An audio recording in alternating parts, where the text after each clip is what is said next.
ഇത് നമുക്കാണല്ലോ ഒത്തു കിട്ടിയത്. വളരെ ശാന്തമായി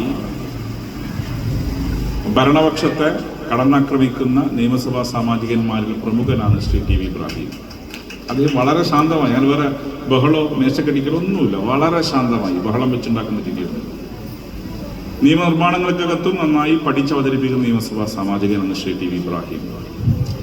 അദ്ദേഹം നിങ്ങളുടെ MLA ആണ്, നന്നായി കാര്യങ്ങൾ ചെയ്യുമെന്ന് ഞാൻ മനസ്സിലാക്കുന്നത്. മറ്റൊരാൾ ശ്രീ ടി മുഹമ്മദ് ബഷീർക്കോട് ഞാൻ പറഞ്ഞു, ഞങ്ങളൊക്കെ നിങ്ങൾക്കെതിരെ സമരം നടത്തിയാണ് വിദ്യാർത്ഥി രാഷ്ട്രീയത്തിലേക്ക് കടന്നു വന്നത്. അന്ന് അദ്ദേഹത്തിനെതിരെ മുദ്രാവാക്യം വിളിക്കുക എന്ന് പറഞ്ഞാൽ ഞങ്ങൾക്ക് ഒരു ആവേശമാണ് SFIക്കാർക്ക്.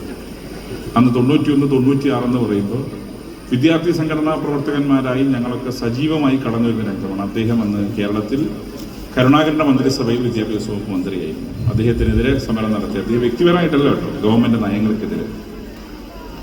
തുടർന്ന് അദ്ദേഹം വീണ്ടും വിദ്യാഭ്യാസ മന്ത്രിയായിരുന്നു. തുടർന്ന് അദ്ദേഹത്തെ പാർലമെന്റിലേക്ക് പറഞ്ഞയച്ചപ്പോഴും പാർലമെന്റിൽ കാര്യങ്ങൾ അവതരിപ്പിക്കാനുള്ള അനിതര സാധാരണ വൈഭവം അദ്ദേഹത്തിനുണ്ട്. അതിൽ നിങ്ങൾക്കെല്ലാം അഭിമാനിക്കാം. ഈ രാജ്യത്തെ പ്രതിനിധീകരിച്ചുകൊണ്ട് ഔട്ട്റീച്ച് പ്രോഗ്രാമിന് വേണ്ടി കേരളത്തിലും തെരഞ്ഞെടുത്ത MP-മാരിൽ ഒരാൾ അദ്ദേഹമാണ്. അദ്ദേഹം ഏതാണ്ട് 4-5 രാഷ്ട്രങ്ങളിൽ രാജ്യത്തെ പ്രതിനിധീകരിച്ചുകൊണ്ട് പോയി എന്നുള്ളതും നിങ്ങൾക്ക് അഭിമാനിക്കാൻ സാധിക്കുന്ന കാര്യമാണ്. ഇവിടെ